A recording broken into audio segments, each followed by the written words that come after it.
கைலாசநாதர் கோயில் காரைக்குடி.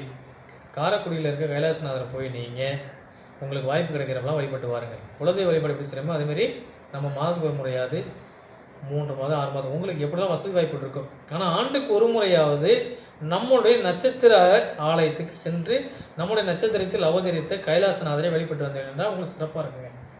இப்போ தெரிஞ்ச வீடியோ இப்போ பார்க்குறீங்க, நீங்கள் எவ்வளோ முயற்சி பண்ணிட்டு இருந்திருப்பீங்க, ஆனால் அதுவுமே காரியத்தடையாகிட்டு இருந்திருக்கும். ஆனால் இப்போ இந்த வீடியோ பார்த்து இந்த கனவே நீங்கள் ரேவதி நட்சத்திரம் அன்றைக்கி நான் காரைக்குடி போய் கைலாசநாதர் கோயிலில் போய் நான் பேருக்கு ஒரு அர்ச்சனை பண்ணிட்டு வரேன் அப்படின்னு சொல்லி போயிட்டு வாங்க. அடுத்தது நல்ல விஷயங்கள் நிறையா அவருடைய ஆசீர்வாதங்கள் நடக்க ஆரம்பிக்கும். இது நம்பிக்கை. ஏன்னா சித்தப்பெருமக்கள் நம்மளுக்காக ஒழித்து கொடுத்தது.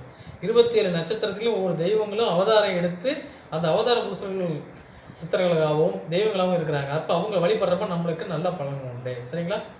அடுத்தது ரேவதி நட்சத்திரத்திற்கான பைரவர். பைரவர் எங்கே இருக்காரு?